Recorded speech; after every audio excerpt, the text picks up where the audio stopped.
Mesdames et messieurs, deuxième version, nous sommes le 7 février 2019. Abonnez-vous massivement. Congo Buzz, Elite Télévision, ce sont les deux médias que nous avons. Abonnez-vous massivement dans Elite Télévision, abonnez-vous massivement dans Congo Buzz. Envoyez les vidéos sur WhatsApp, sur Facebook. Envoyez vraiment à tous vos correspondants, ça sera un grand plaisir. Et ceux qui veulent nous contacter pour des remarques, faites-le, notre numéro est là. Messieurs et dames, encore une fois de plus, bienvenue. UDPS, Lamuka halte à la cacophonie. L'expérience kenyenne est modèle pour la RDC. Martin Kabaloulou, un traître qui se dévoile. On va prendre Lamuka halte à la cacophonie. Lamuka et UDPS halte à la cacophonie. Mesdames, mesdemoiselles et messieurs, le Congo a besoin du développement, le Congo a besoin du travail. Le Congo a besoin que ses autorités travaillent et non s'entre-déchirent. Ça ne va pas nous servir à rien. Aujourd'hui, l'UDPS n'est plus un parti de contestation, l'UDPS est un parti de gestion. Et quand on est un parti de gestion, on ne confond pas la logique, on se concentre sur on donne des réponses aux questions. L'UDPS aujourd'hui doit comprendre qu'elle n'a pas besoin de descendre dans la rue pour prouver sa force. Le poids de l'UDPS, on connaît aujourd'hui. La popularité de l'UDPS, on connaît aujourd'hui. Même un bébé connaît la popularité de l'UDPS. Aucun regroupement politique n'a eu à faire le plein que le MLC lui-même a déjà fait. Pardon, que l'UDPS a déjà eu à faire. Aucun regroupement. L'UDPS, on sait. Quand les Sphinx venaient, on voyait. Quand Félix sort, on voit. Donc l'UDPS est un parti, comme on dit, de la foule, un parti de masse. Aujourd'hui, nous ne pouvons pas... je veux dire, renier la force de l'UDPS sur le terrain. La capacité de la mobilisation de l'UDPS, on connaît. Mais aujourd'hui, l'UDPS n'est plus ce parti-là qui haranguait les foules simplement. L'UDPS aujourd'hui est un parti qui va mobiliser les recettes. Aujourd'hui, l'UDPS va travailler dans le rétablissement de l'ordre, dans le rétablissement de l'autorité de l'État. L'UDPS a tant crié sur l'état du droit. Il est temps de mettre en place l'état de droit. 5 ans, ce n'est pas beaucoup. Hein. On a déjà épuisé le mois de janvier. Maintenant, nous sommes au mois de février que nous sommes en train d'épuiser dans peu de temps. Donc, 5 ans, ce n'est pas une éternité. 5 ans est un court moment qu'il faudrait maintenant se concentrer. On attend les 100 jours. Hein. Il faut dire que M. Félix n'a plus 100 jours. M. Félix, maintenant, il a déjà consommé les 10 jours. Il lui reste peut-être 90 jours simplement. Donc, on doit avoir les premières actions après 100 jours. Mais lorsque le parti commence à s'embrouiller, à aller dans ce sens-là, ça va être compliqué. Mais aussi, il faut dire aux Congolais deux choses. Le parti a sa propre fonctionnalité, a son propre fonctionnement qui est différent de l'appareil de l'État. Ce n'est pas l'UDPS seul qui gère. C'est l'UDPS et le cash qui gèrent. Qui vont gérer finalement. L'UDPS et l'UNC et les regroupements politiques qui vont accepter de suivre l'UDPS, ce sont eux qui vont gérer la République. Donc, il faudrait qu'on arrive à faire la part des choses, oui, mais laisser l'UDPS se concentrer sur comment amener des belles propositions, comment amener des idées d'accompagnement du projet, la vision que le président aura pour son premier quinquennat. Sinon, ça risque d'être le dernier quinquennat. Il faudrait travailler. Laissez Lamuka. Lamuka est dans sa logique. Lamuka s'assume en étant opposant, en s'enracinant, je veux dire, dans la contestation. Pas encore de l'opposition, mais dans la contestation. La question qu'on pose, elle ira comme ça jusqu'où? Cette organisation ira jusqu'où avec cela? Ça, ce sont des questions que Lamuka seul peut répondre. Mais l'UDPS ne peut pas dire, bon, on va prouver aux gens. Non, vous n'avez plus rien à prouver. L'UDPS, c'est un peu comme un champion du monde de boxe. N'a plus rien à prouver. Mais attention à ces champions, s'ils s'hasardent à se battre avec tout le monde, ils risquent d'avoir une percute comme ça et on se rend compte que l'UDPS est tombé. À cause, il y a Kolukaku Bravé, Kolukaku Lakisake, Nasalaki déjà, Nakosala Lissousou. Non, en politique, rien n'est éternel. En politique, rien n'est défini. La politique change, ça bouge à tout moment. Et il y a des risques qu'il ne faut pas prendre. Les gens vous regardent maintenant différemment. Les gens, hier, vous regardez comme des vrais contestateurs, mais aujourd'hui, vous n'êtes plus des contestateurs. Aujourd'hui, vous êtes des gestionnaires. Vous devez vous comporter comme des gestionnaires. Avoir une politique de gestion. Pas une politique d'attaque. Quand on gère, on n'attaque pas. Quand on gère, on travaille. Quand on gère, on travaille. On ne peut pas, en même temps, vous êtes en train de gérer, en même temps, vous êtes dans la rue. Vous êtes dans la rue pourquoi? Pour protester quoi? Revendiquer quoi? Parce que si vous êtes réellement un parti de démocratie, vous devez comprendre la frustration des autres. Vous devez comprendre que la Mouka a le droit de revendiquer. La Mouka a le droit de protester. La Mouka a le droit de dire non. Parce que sinon, comment ça va se passer? À chaque fois que la Mouka descend dans la rue, vous aussi vous allez descendre dans la rue pour faire les rapports de force. C'est l'erreur que Kabila a eu à commettre quand il était au pouvoir. C'est l'erreur que les partisans de Kabila commettaient. Quand l'UDPS, quand l'opposition descend dans la rue, et aussi descend dans la rue. Non, vous avez un bilan à présenter. Vous avez un bilan à présenter, vous avez une vision à défendre. Les autres ont des rêves à vendre. Donc vous n'êtes pas sur le même pied d'égalité. Vous n'êtes pas sur le même pied d'égalité. Les uns sont dans la contestation, vous êtes dans la gestion. Maintenant, vous devez prouver à ces gens-là que voilà, nous, depuis que nous sommes arrivés, voilà comment nous allons travailler. Mais il ne faudrait pas empêcher à l'UDPS d'organiser ses propres meetings. Parce que l'UDPS doit aussi se reformer. Le parti doit se reformer. Le parti doit représenter petit à petit la vraie démocratie. Le parti doit finalement éduquer ses cadres. Parce que c'est le rôle d'un parti politique. Voilà un peu ce qui doit se passer. Donc, il faut dire que l'UDPS a échoué ou a peut-être perdu le temps dans la communication. L'UDPS n'a pas, c'est vrai, l'UDPS n'a pas une bonne communication. Et même le président Félix n'a pas vraiment une bonne communication jusque-là. Il n'a pas une très bonne communication assise. Hein. Je crois qu'avec le temps, il mettra en place une bonne communication. Mais jusque-là, vraiment, on sent qu'il y a encore beaucoup des erreurs de communication. Hein, des erreurs de communication. On peut comprendre ça, ce sont des erreurs de début. Oui, ce sont des erreurs de début avec le temps. Il n'a pas encore même 2 mois au pouvoir. Le temps pour lui d'asseoir sa gouvernance, d'asseoir sa propre équipe de communication, on va le juger en fonction de cela. Mais maintenant, ça sera très méchant de juger un président qui vient de commencer, qui n'a jamais géré la République d'ailleurs, mais qui commence maintenant à gérer la République. On ne peut pas aujourd'hui lui donner, pardon, hein, on ne peut pas être méchant, sinon être très sévère avec lui maintenant. Mais c'est à partir du 100e jour qu'on pourra commencer à se dire non, non, ça commence à devenir dangereux. Donc je crois qu'il va changer son équipe de communication ou mettre en place, pas changer parce qu'il n'en a pas encore, mettre en place une bonne équipe de gens qui savent communiquer. C'est très important. Et donc de l'autre côté de l'UDPS, on ne peut pas empêcher à l'UDPS de travailler.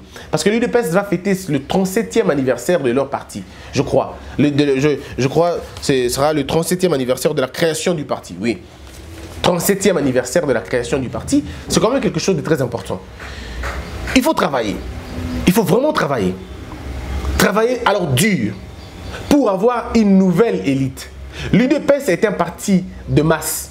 Mais il faut finalement faire en sorte que l'UDPS devienne aussi un parti de cadres. Je ne dis pas que l'UDPS n'est pas un parti de cadres. Il y a beaucoup de cadres, beaucoup d'intelligence. D'ailleurs, l'UDPS a été une pépinière, un peu comme le MLC, a déversé beaucoup d'intelligence dans certains domaines. On est d'accord. Mais maintenant, il faut que l'UDPS puisse rajeunir ses cadres.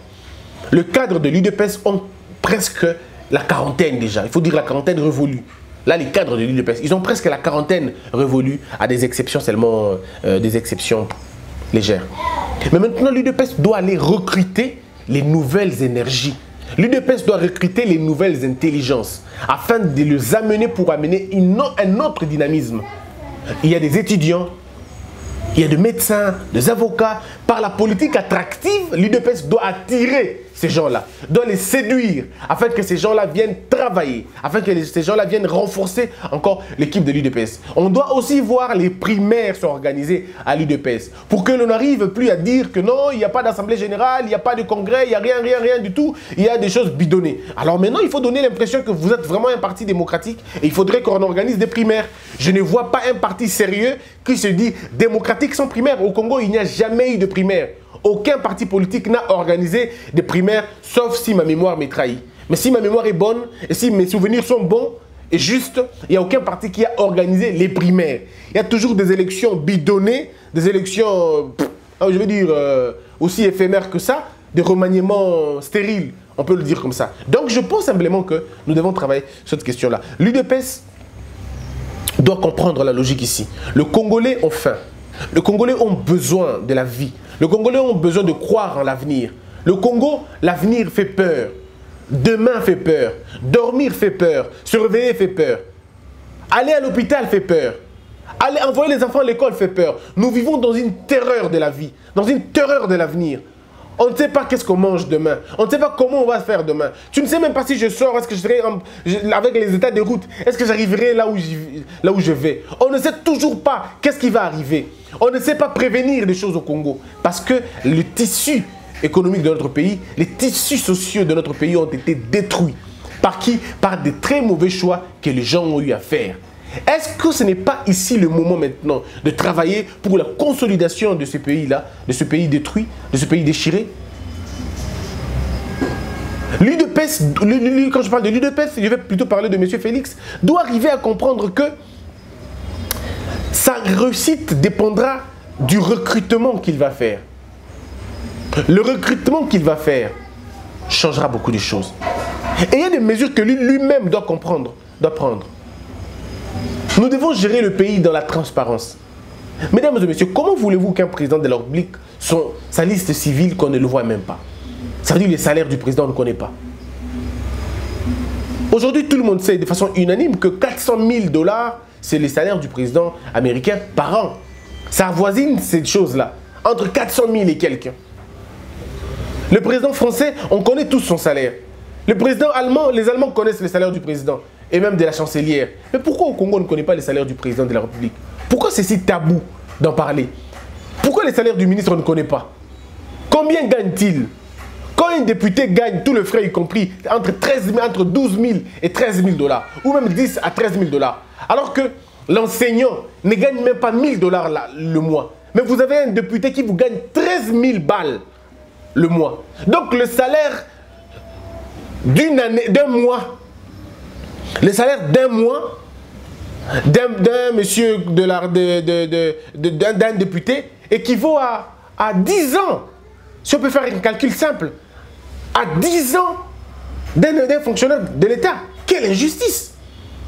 Si nous avons des enseignants qui gagnent aujourd'hui 140 000 francs, qui gagnent aujourd'hui 200 000 francs, les enseignants de l'école primaire, de l'école des universités, des humanités, ils sont à peine 200 000 ou il y en a qui ont 120, 130, 140, 200 000 francs congolais. Je ne parle pas de dollars, francs congolais. Mais est-ce qu'on est sérieux? Donc ils gagnent à peine 200 $, à peine 200 ou même à peine 150 $. Mais ils ont 150 $ le mois.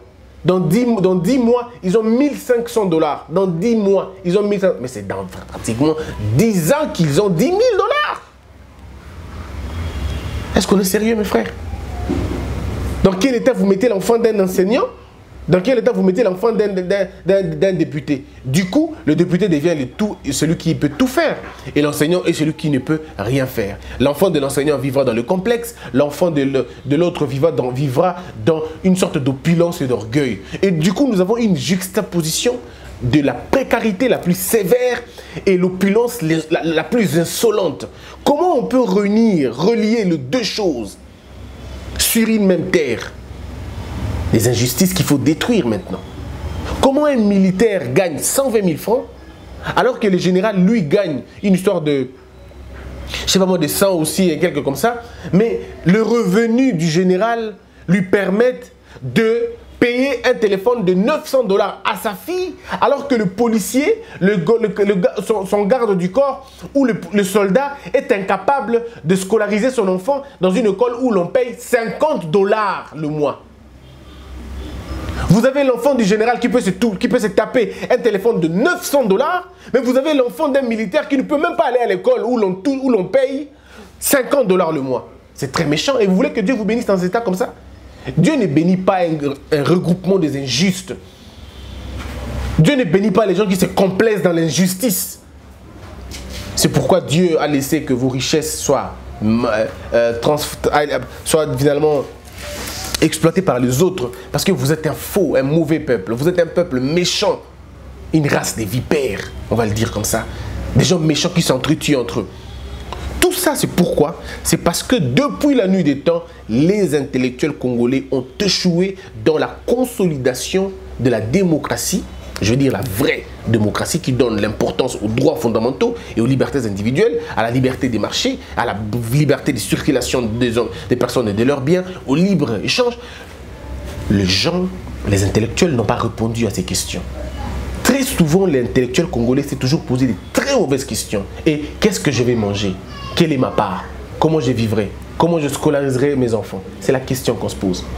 Or, l'intellectuel congolais devrait se battre pour trouver des solutions aux problèmes de scolarité, par exemple. Comment faire pour que tous nos enfants étudient dans les mêmes écoles? Si vous allez envoyer vos enfants dans les bonnes écoles, oui, mais que les minimums soient respectés. Nous ne demandons pas que nos enfants travaillent, étudient à l'école française. Je vais vous dire une vérité. Une vérité de mon cœur. Ça vient vraiment au fond de moi. Vous pensez que nous n'avons pas peur de l'avenir? Moi, je n'ai pas encore d'enfants.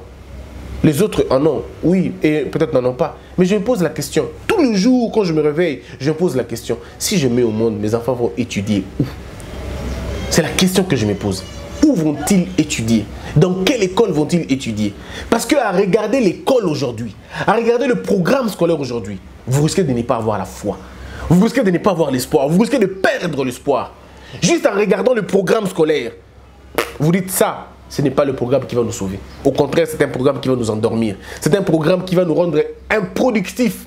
C'est un programme qui va finalement faire des diplômés, mais pas des intellectuels. C'est un programme qui va faire des licenciés, mais vraiment pas des instruits. C'est un programme qui fera des gens batoutés, des adaptateurs. Ça ne nous rendra pas compétitifs. Les Rwandais seront plus que nous demain. Parce qu'eux ont compris que l'éducation, c'est la base, c'est la palliative, c'est la base. Et nous, on n'a pas encore compris. Le Congo souffre d'une maladie ou de deux maladies. La diplomanie, ça veut dire la maladie de diplôme. Tout le monde veut avoir le diplôme, même quand ils ne valent plus rien. Tout le monde veut avoir le diplôme. Diplôme, diplôme, diplôme. Et tout le monde veut en avoir. Et aujourd'hui, pour le diplôme, vous avez des points sexuellement transmissibles. Vous avez des points filiellement transmissibles. Vous avez des points claniquement, familialement, ethniquement transmissibles. Et au-delà de toutes ces choses, le scandale, c'est que vous avez des diplômes politiquement obtenus. Un peu comme si le concept excellence ne suffisait pas. Tous les généraux veulent devenir des professeurs et des CT. Tous les politiciens veulent devenir professeurs. Donc, je veux dire, excellence ne suffit plus. Ils veulent qu'on les appelle excellence, monsieur le professeur. Et donc, ils veulent. Et en faisant ça, ils détruisent l'université. Ils détruisent l'université. Ils achètent des doctorants et on les appelle des docteurs. Comment êtes-vous docteur? Vous ne réglez même pas les problèmes de votre société. Intellect, ça veut dire l'interprétation de la vie de tous les jours. Ça veut dire la capacité d'analyser la question et d'y apporter une solution. Un intellectuel peut ne pas connaître le français. Un intellectuel peut ne pas connaître l'anglais. Mais un intellectuel est celui qui a compris que il amène une logique. Les intellectuels sont des porteurs de réponses, des porteurs de solutions. Ce ne sont pas des porteurs des inquiétudes, non.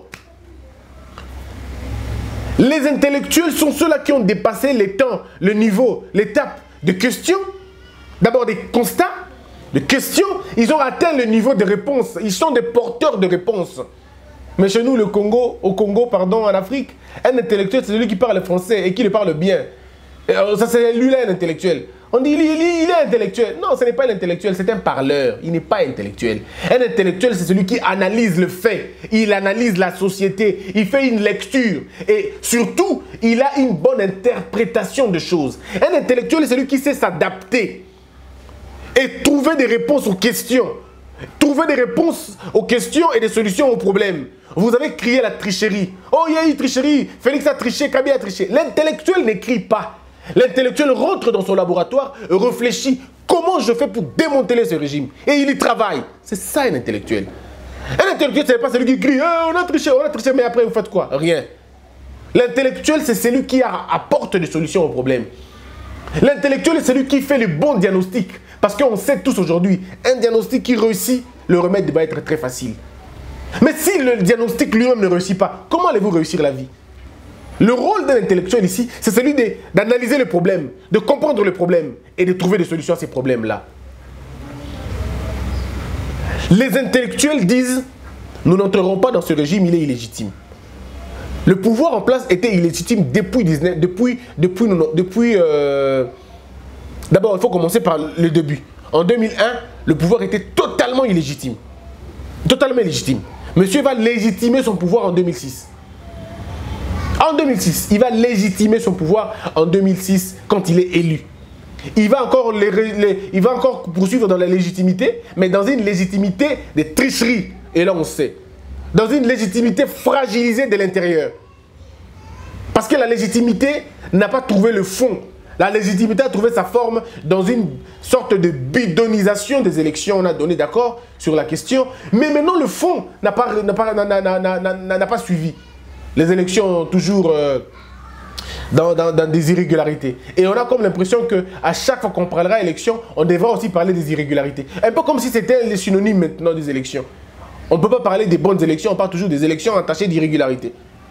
Donc, alors, la légitimité va s'arrêter, va se puiser en 2016. À partir de 2017, toutes les institutions de la République étaient illégitimes. Alors, toutes les institutions. Alors, toutes les institutions étaient illégitimes. En commençant déjà par les députés provinciaux qui ont bouffé l'argent pendant 7 ans gratuitement. Les sénateurs qui ont bouffé l'argent 7 ans gratuitement. On a eu à l'époque un vieux Sénat et une nouvelle Assemblée nationale. Contradiction totale et terrible. Nous avons continué comme ça. Mais maintenant, un intellectuel est celui qui lit d'abord. Il dit non, je ne peux pas contester la légitimité et participer dans ce processus illégitime. Je ne peux pas. Je ne peux pas. Si vous devez être logique, non. Ou on dynamite la question, on recommence à zéro, ou nous imposons un autre système. Mais vous avez fait de M. Kabila l'homme le plus intelligent, l'homme le plus stratège. Parce que vous étiez là. Normal. Normal. Et là, il sort. Aujourd'hui, je dois vous dire la vérité, mesdames et messieurs.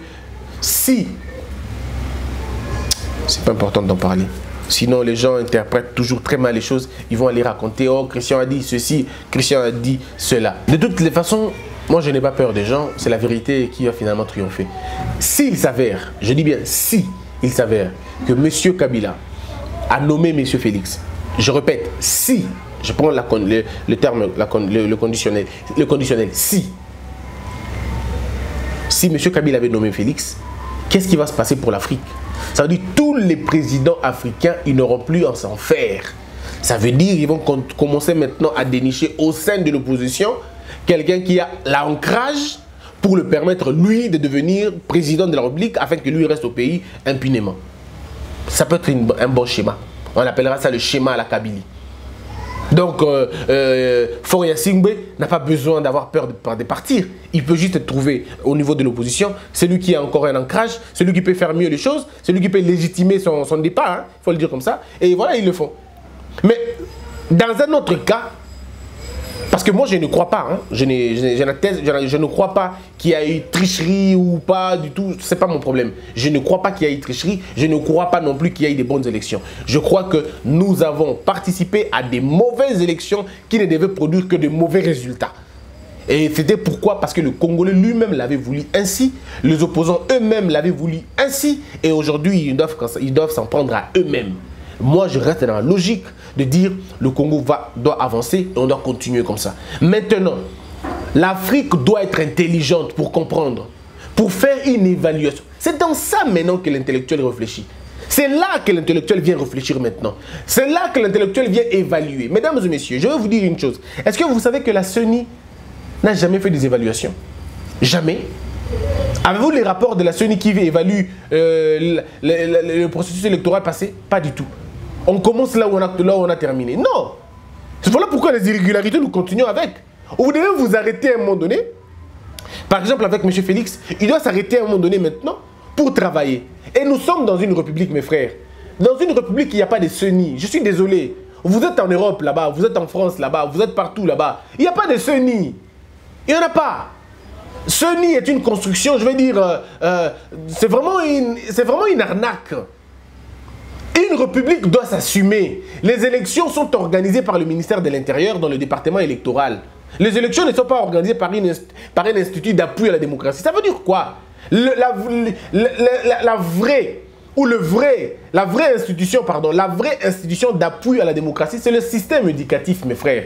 Le système éducatif, c'est la vraie institution d'appui à la démocratie.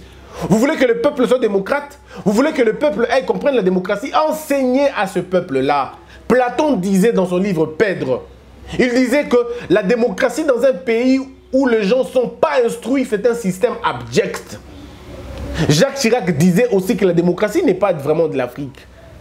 Le problème ici, ce n'est pas que la démocratie soit pour nous ou pas pour nous, non. Le problème, c'est que vous ne pouvez pas avoir la démocratie sans démocrates. Et vous ne pouvez pas avoir des démocrates sans tolérance. Vous ne pouvez pas avoir la tolérance sans éducation. La base d'un pays, c'est l'éducation. Enseigner aux enfants la tolérance. Enseigner aux enfants la vérité. Enseigner aux enfants d'haïr les injustices. C'est-à-dire la justice. Apprenez aux enfants la justice, apprenez aux enfants l'équité, apprenez aux enfants le bon sens. Ces choses-là s'apprennent au niveau de l'école. Si vous voulez avoir une société des hommes intègres, commencez par mieux éduquer vos enfants dès le bas âge. Il faut que le Congo définisse une politique d'éducation. Il faut que le Congo définisse une politique éducationnelle. Si vous n'avez pas une politique d'éducation, vous n'aurez pas de démocratie. Je ne vois pas une démocratie dans un pays où les gens ne sont pas instruits. Je ne vois pas. Je ne vois pas, mes frères et sœurs. On racontera ce que l'on veut. Mais le secret, c'est d'abord là-bas. L'intellectuel doit évaluer. L'intellectuel évalue toujours. Qu'est-ce qui s'est passé en 2006? En 2006, les élections étaient bidonnées. Parce que même les lecteurs ou les votants, pardon, les lecteurs, les candidats, l'État, personne n'avait l'idée de ce qui allait se passer vraiment. Vous avez entendu des discours et des discours.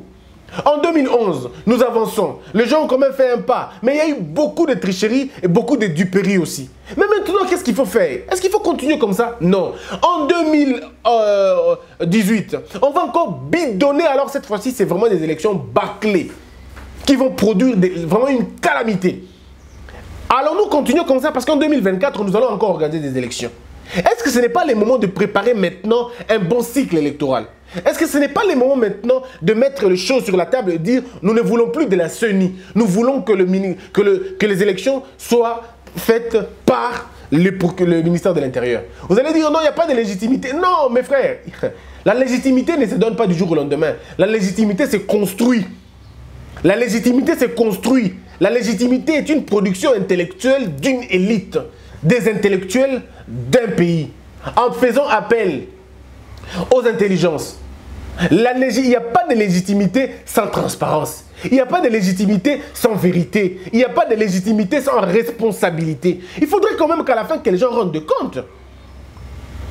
Qui a audité monsieur Ngoyi Mulunda? Qui l'a audité?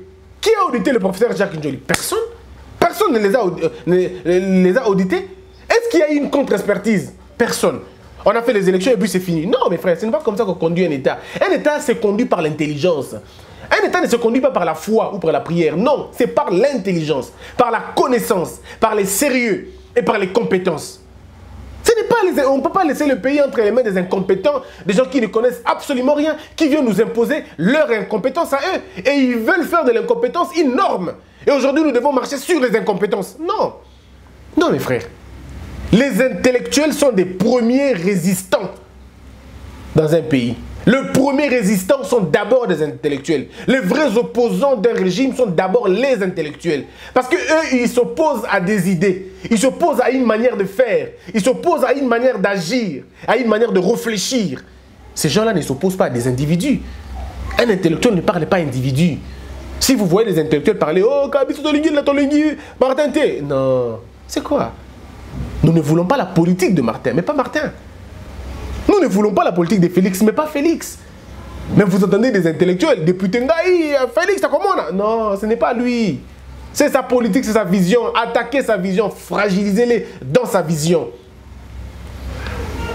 Voilà pourquoi, mesdames, mesdemoiselles et messieurs, je vous invite à travailler dur. Le Congo n'a pas besoin d'avoir peur. Vous savez pourquoi? Regardez. Nous avons des experts électoraux. Vraiment des experts électoraux. On les a. Des experts électoraux. Nous les avons. Partout à travers le Congo. Il y a des Congolais qui sont appelés dans la question électorale. Il y a Bolivie. Dans la question électorale, il y a Namibie. Il y a Égypte. Il y a ainsi de suite. Il y a des Congolais comme ça qui sont appelés là-bas. Mais pourquoi on ne les recrute pas? C'est pourquoi il faut d'abord faire le répertoire. Il faut faire le recensement des intelligences, le recensement des intellectuels. Je ne parle pas des diplômés. Parce que la première maladie du Congo, c'est la diplomanie. La deuxième maladie du Congo, c'est la titromanie. Oh, les Congolais, ils aiment les titres. Ils aiment le titre. Professeur, émérite, Kingandi, Excellence, député, honorable. Ils aiment des titres. Éminence, ainsi de suite. Kingandi, ils aiment. Même quand leurs titres se confondent dans leur manière de faire les choses, ils aiment toujours ça. La titromanie. Les gens peuvent mourir pour ça. Hein. Même à l'église, hein. Bishop, archibishop, archi-catastrophique, archi-nini, archi-nini, archi-nini, archi-nini, archi-nini. Thibaut, on a archi-faux. Parce que vous êtes finalement, vous aimez la titromanie. Donc, l'État doit aller à la recherche. L'État doit aller à la recherche des intellectuels, comme Mao le faisait. Mao est allé rechercher les intelligences partout où il s'est trouvé. Allez-y, vous avez besoin de l'économie, allez trouver des bons économistes. Ils sont nombreux. Je connais des économistes forts, mais qui ne sont pas au Congo. Ils sont partis. Et ils travaillent dans les chambres de commerce. Vous allez voir un Congolais dans la chambre de commerce, il y a États-Unis. Oh, Congolais dans la chambre de commerce, il y a Iran. Congolais dans la chambre de commerce, il y a États-Unis. Il y a France, il y a Belgique, il y a Portugal, il y a Amérique latine, il y a Chine. Congolais. Et vous lui posez la question, il fait quoi là-bas? 20 ans, il a 20 ans là-bas. Oh mon frère, mais c'est un temps perdu. Un temps perdu. Ici maintenant, quand ils vont venir, ils ne vont pas s'entendre parce que les gens ici sont sentimentaux. Les gens ici ont des émotions, ont des humeurs à la place de la science. Au Congo, quelqu'un ne peut pas connaître, mais il veut s'opposer à toi qui connais. Il te pose même des questions. Est-ce que c'est la cas? Bongo, mais tu ne connais pas, tu n'es pas allé à l'école pour ça. Moi, je suis allé à l'école pour ça. Laisse-moi te dire cela. Au Congo, non mes frères, où avez-vous vu l'OCC déclare le Biloko Oyo est impropre, mais le ministère, qui est un organe administratif, déclare Yango Ekota? Mais comment, ministre? Comment tu peux dire ça? Le ministre va à l'encontre de ce que l'OCC dit. Ça, c'est le Congo. Au Congo, un avocat peut contredire la thèse d'un monsieur de l'hydrocarbure qui a fait une étude sur l'hydrocarbure, mais parce qu'il est avocat, il dit non, non, c'est faux, tu ne l'as pas bien fait et t'as raboté. Mais propose alors rien. Ça, c'est le Congolais. Le Congolais sait critiquer, mais il ne sait pas proposer. Il peut même s'opposer farouchement, mais il ne donne pas la proposition. Tu fais bien, tu fais mal ton histoire, mais donne-moi la proposition, mon frère. Tu veux que je fasse quoi à la place d'ici? Rien du tout. Ça, c'est le Congolais. Bato baboya mayele, bato baboya boyebi, bato baboya nzebi, bato bakima boanya, bato balingi bosoto, balingi mwa bosusu, balingi mwa bolema na kati ya makambo na bango. Okomona moto akotambola kanti moto ayi moto, njoka ne na kati ne elokoti bungu tulu ni bungu tulu. Okomona be moto, njoka ne na kati ne makila, na kati ne be mai, na kati ne be mikua, pe elokote. Elokote, akoloba, akobanda koloba likambo, na awa, nte na awa, okana molongo na ngote. Okana molongo te, sika mokoloko te lingeke salema, eko salema na te, mpo na kati ne elokuite. C'est là le problème du Congo aujourd'hui. Tozui boanya, tokangi boanya singa, pe tovandi sienye, tolobi masambangano, vando beao. Pe totiki bozoba e ganga, mpe bozoba e gangi, mpe biso toyoki. Mpe tokomi lokwa bato bayebi bavandi mosika, bato bayebi te bako tata banaka. Tokomi sine loko na bengaka bolemisation ya mboka. Tokomi si mboka lokwa mo bolema. Bato bajanga boanya, bato bajanga molongo, nde bakoba kokambaka, mpe bato bayebi bakotala obe kotala. Et c'est là le problème. Donc le rôle de l'intellectuel est celui de trouver des réponses aux problèmes. L'intellectuel peut détruire un régime dictatorial. L'intellectuel peut détruire un régime de prédateurs. L'intellectuel peut détruire les plus grandes forces de l'armée. L'intellectuel. C'est pourquoi je vous invite à réfléchir. Réfléchissons sur le Congo. Ce pays nous appartient. Que Dieu vous bénisse tous, mesdames, mesdemoiselles et messieurs. Chaque fois quand vous vous réveillez le matin, ayez une pensée pieuse pour ce pays. Ce pays mérite beaucoup. Merci. On se retrouve très prochainement. Suivez Bongwana. Suivez Bongwana tout de suite. On va le faire. Bongwana parlera aujourd'hui du mariage. Ah oui. C'est pourquoi je vous dis suivez. Entre-temps, abonnez-vous massivement. Le cap, c'est de 1 million d'abonnés dans cette année. 1 million d'abonnés. Je rappelle aux Congolais que je voyage. Je vais voyager, en fait pas je, nous allons voyager le 15 de ce mois. On va aller à Boma et à Mwanda. Nous allons vous apporter des documentaires exclusifs pour voir dans quel état ce Congo se retrouve. Vous n'allez pas imaginer. Nous allons le 15 à Mwanda, le 16 à Mwanda, le 17 à Mwanda, le 20 à Mwanda, le 21, le 22, le 23, nous sommes à Boma. Le 24, le 24, nous revenons à Kinshasa. Le 26, nous partons. Le 26, non, le 27, nous partons pour Mbandaka. On va faire 10 jours. On va faire Mbandaka, Bikoro, Bamania, Eala, Bolengue. On va vous amener, de vous apporter des documentaires exclusifs pour vous dire que ce pays, notre pauvreté, je répète, est un blasphème. L'amour est un Dieu, Dieu est amour. Peu dans le monde, que la peur quitte nos esprits et que Dieu bénisse l'air d'ici.